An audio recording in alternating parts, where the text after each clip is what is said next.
Nama saya Miji, biasanya dipanggil Miji. Nama lengkapnya tadi Rini bilang Tarmiji Taher. Saya lulusan okupasi terapi, namanya okupasi terapi Rin. Nah, jadi yang bikin aku tertarik ngundang Miji nih, Ji.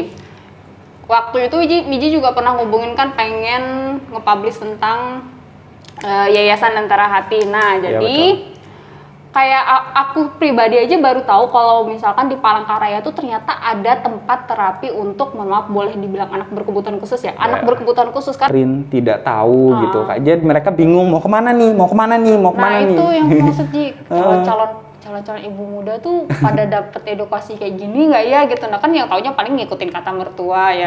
Sebelum anak usia 17 tahun, yang punya hak kewajiban adalah orang tuanya.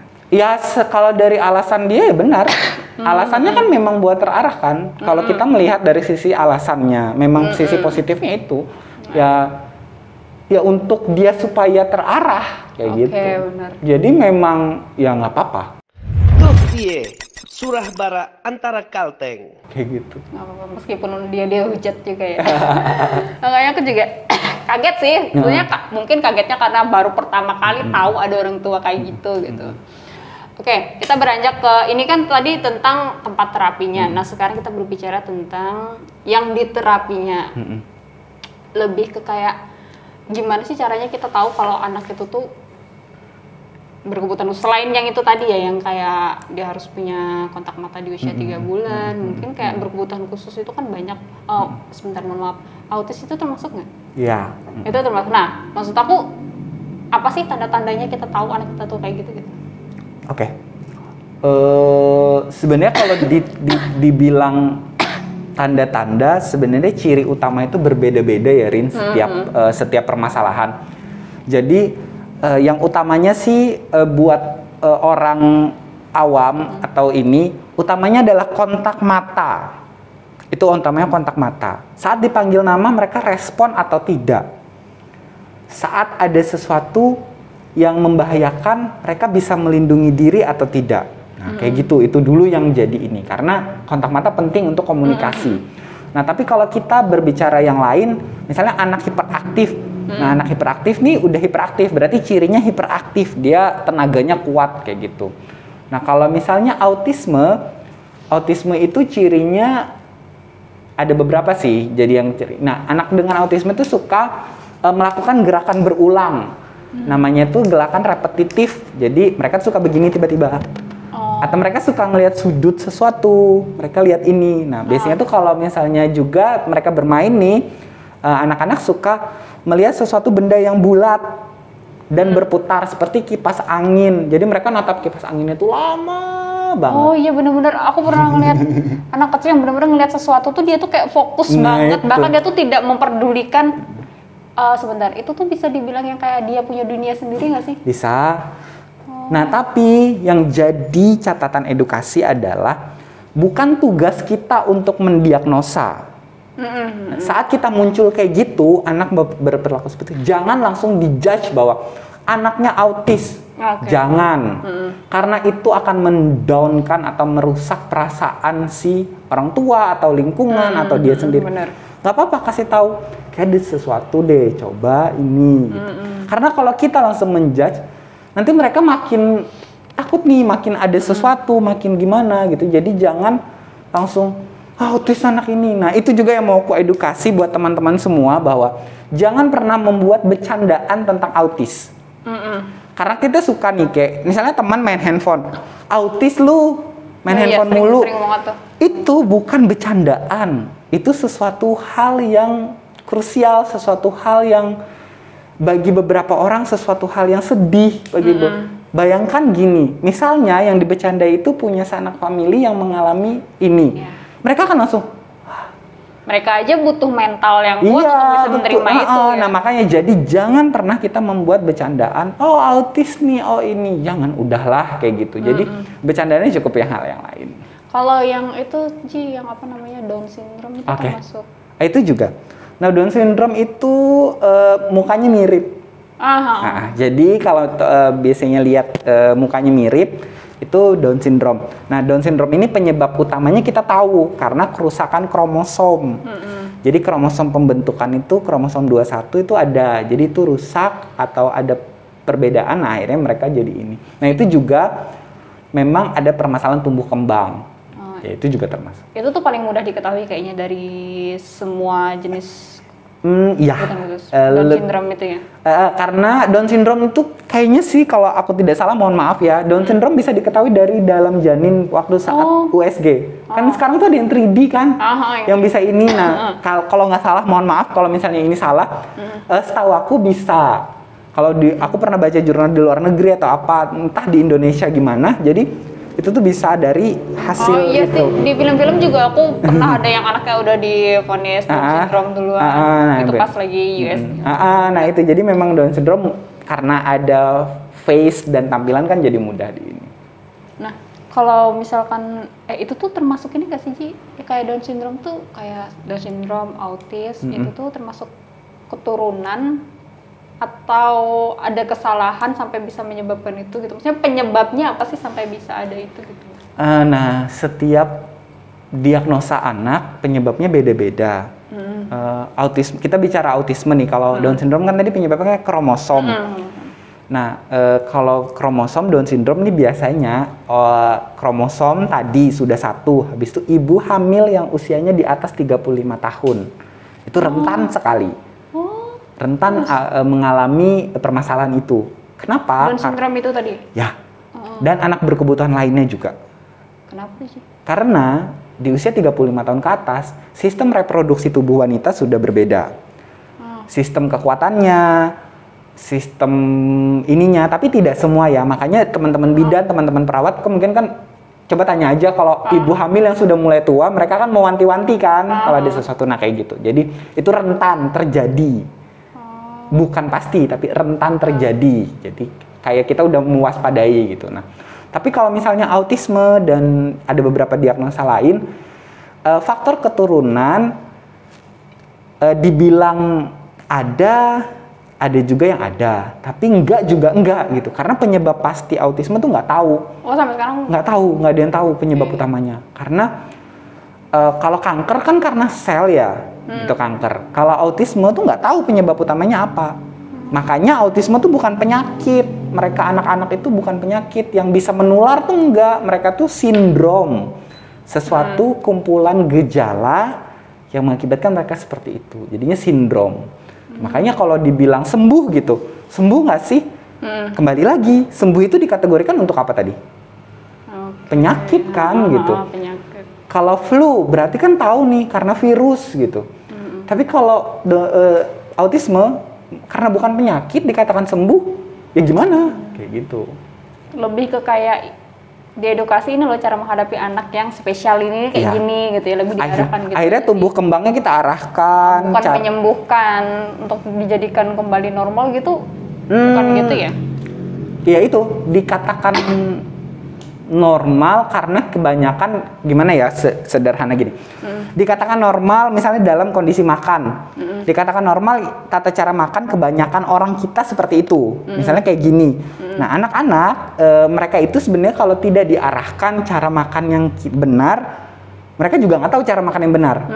Anak-anak, semua anak-anak. Iya benar. Nah, kayak gitu. Nah, di anak-anak dengan berkebutuhan khusus juga kayak gitu. Kita arahkan untuk sesuatu yang menurut kita itu benar kan? Benar-benar. Karena anak biasa pun ya kalau nggak dikasih tahu makan begini. Kayak di film-film itu kan yang anak Tarzan, kayaknya ngikutinnya. Nah, itu. Jadi kalau dibilang kamu nggak normal nih. Nah, normal itu dalam tanda kutip di mana kamu berada.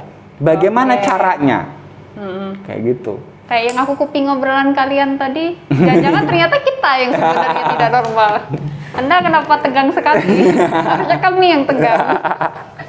Oke, ya udah berarti aku lebih ke yang inti yang aku penasaran banget sebenarnya dari awal tadi. Aku sebagai orang awam yang belum pernah sama sekali menerima edukasi tentang pendekatan sama orang yang ya semuanya lah kita cakup semua kayak Down syndrome, autisme, terus anak berkebutuhan khusus. Mungkin kalau anak berkebutuhan khusus kayak speech delay itu hal yang masih bisa diiniin lah. Tapi yang kayaknya yang bakal harus ada edukasi khusus tuh kayak yang dengan Down syndrome. Jujur Ji, aku bingung banget gimana mereka sebenarnya bisa kan diajak komunikasi. Nah, tapi kan nggak semua orang ngerti dan tahu caranya. Nah, maksud aku tuh caranya kayak gimana sih kita yang kita yang awam nih untuk mau bersosialisasi dengan anak-anak kayak gitu? Sebenarnya kayak gini, konsep dasarnya adalah berbicara dan berkomunikasi itu tidak hanya lewat suara. Saat aku bilang aku paham Rini ngomong kan aku cuma tatapan mata, respon tubuh, kehangatan itu yang dipakai. Jadi saat anak-anak memang mereka masih keterbatasan komunikasi, gunakanlah body language kita, gunakan sentuhan kita, gunakan tatap mata yang hangat, bukan mencurigai, kayak gitu. Sama prinsip utamanya adalah mereka juga anak-anak, yang bagaimana anak-anak tuh kalau kita perlakukan dengan lembut, dengan kasih sayang, mereka akan mengharapkan itu terus ada timbal balik kan gitu. Jadi kalau menemui anak-anak yang mengalami permasalahan, nggak usah panik, nggak usah takut ada apa. Mereka anak-anak gitu, prinsip anak-anak itu. Jadi kalau misalnya mau berkomunikasi, gunakanlah alat atau media komunikasi yang lain selain suara. Misalnya mereka paham lewat sentuhan ya sentuhan, tatapan mata. Jadi lakukan itu, gunakan kehangatannya seperti kita membawa anak-anak yang lain gitu. Boleh di tahap awal tuh kita tegang, bingung nih mau gimana nih. Nah ya benar. Itu yang benar tuh. Jadi boleh, tapi setelah itu, nah kita sebagai orang dewasa udah punya bagaimana menghandle gugup dan bahasa kita itu adalah kontrol diri. Nah kita sudah bisa kontrol diri dan kontrol emosi. Kontrol itu redam dulu. Nah habis itu langsung siap. Oke, senyum, tatap matanya, gini. Terus jangan banyak mengeluarkan gerakan kalau di anak-anak berkebutuhan khusus. Tadi aku bilang pertama Rin, mereka tadi tidak bisa mengendalikan stimulus yang masuk kayak dengar suara banyak, mereka nggak bisa. Nah itu bagian suara, ada lagi bagian visual. Jadi mereka itu tidak bisa kalau misalnya gerakan ini terlalu banyak atau di ruangan ini terlalu crowded, mereka akan takut. Karena itu sama bagiannya dengan kayak suara. Ancaman bagaimana? Ya, mereka bingung, ini aku harus respon apa gitu. Nah, jadi pada saat itu santai aja, nggak usah yang heboh. Terus juga misalnya anak itu bayi, jangan langsung main dia gendong, jangan. Sentuh aja dulu, santai aja, lihatin dari jauh atau apa. Berarti memang harus benar-benar pelan-pelan banget ya di awalnya ya, sampai mereka ngerasa nyaman dengan kita. Terus kalau misalkan nih udah nih satu kali pendekatan, besoknya ketemu lagi apa ngulang lagi dari awal lagi atau mereka udah mereka bisa ngenotis nggak sih, oh ini adalah orang yang kemarin, oh bisa juga gitu ya. Karena gini, di tahapan perkembangan anak pun mereka itu paham. Paham itu dalam arti ya mereka memahami sesuatu, oh ini, tapi kadang mereka kesulitan untuk mengeluarkannya. Mereka ngelihat, oh itu mamaku, oh itu papa. Mereka paham itu mama papa, tapi mereka belum bisa mengungkapkannya. Nah sama dengan hal kayak gitu juga di lingkungan. Mereka paham, oh ini yang tante kemarin nih, oh ini kemarin aku dikasih ini nih, kayak gitu. Mereka paham aja gitu. Karena kita belajar dari lingkungan itu karena kebiasaan kan, setiap hari polanya begitu. Nah di anak-anak juga gitu, mereka belajar dari pola kayak gitu. Aku sih mirisnya tuh Ji ya, karena banyak ya aku nggak berani bersuara juga karena waktu itu tuh aku nggak perlu sebutin orangnya siapa. Mereka tuh kayak memandang bahwa mohon maaf anak yang Down syndrome tuh adalah anak yang gagal. Saat itu kan aku pernah dengar obrolan kayak gitu, kayak sakit hati banget karena sering diobrolin. Akhirnya aku nunjukin satu video, aku nemu satu video. Jadi anak Down syndrome, tapi dia komunikasinya bagus. Bahkan dia bahasa Inggrisnya lancar. Dia orang Indonesia, bahasa Inggrisnya lancar banget. Dia tahu apa yang dia omongin. Dia tahu waktu dia makan kentang goreng, dia minta saus, minta yang pedes. Waktu dia dikasih es krim vanila, dia sukanya coklat kan. Dia bisa ngomong itu. Jadi menurut aku tergantung kalian ini ngerti apa enggak cara untuk ngedekatin si anak ini kan. Nah itu mirisnya aku yang kayak entah orang tuanya memang tidak mau cari tahu atau tidak menerima keadaan, ya itu masih ada di sekeliling kita ternyata. Kadang yang memang seperti itu sih, kita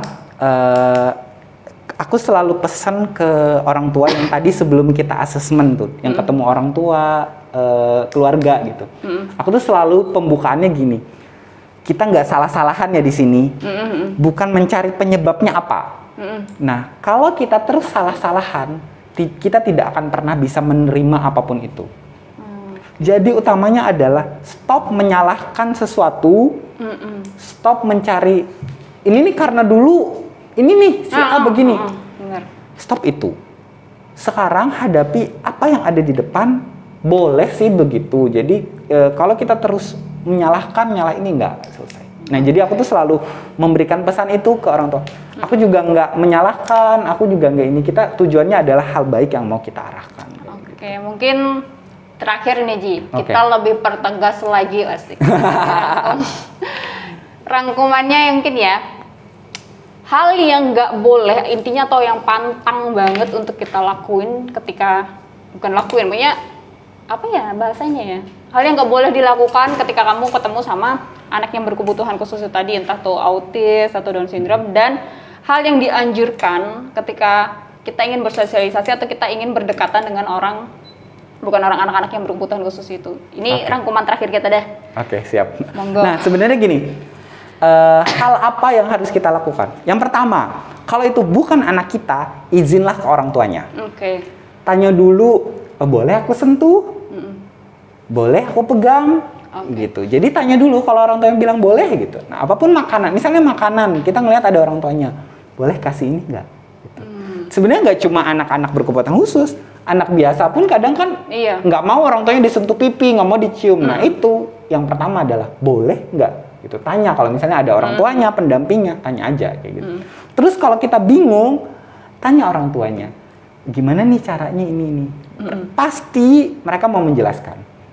Itu yang kita lakukan untuk ininya. Karena dari situ kita akan membangun relationship kepada orang tua atau keluarga, bahwa kita juga tidak memandang mereka gimana-gimana kayak gitu. Jadi tanya itu, lakukan dengan santai, relax aja gitu buat teman-teman. Jadi kalau misalnya teman-teman semua melihat anak-anak menangis di tempat umum, anak-anak takut masuk ke tempat ramai, anak-anak tiba-tiba melemaskan badan, anak-anak yang tiba-tiba teriak, anak-anak tiba-tiba tutup telinga, anak-anak tiba-tiba yang tutup mata. Jangan panik, tenang aja. Boleh menatap sekali udah cukup. Berikan kesempatan bahwa mereka menenangkan dirinya, biarkan orang tuanya. Kalau kita menatap sinis di tempat makan ini, kita tidak membantu. Jadi cukup biarkan. Anggaplah itu seperti respon anak-anak. Ya gitu. Itu yang dianjurkan ya. Kalau yang intinya ada nggak sih pantangan atau apa gitu loh? Pokoknya jangan sama sekali lakuin ini gitu. Jangan ngupload di sosmed sih kalau misalnya nggak boleh.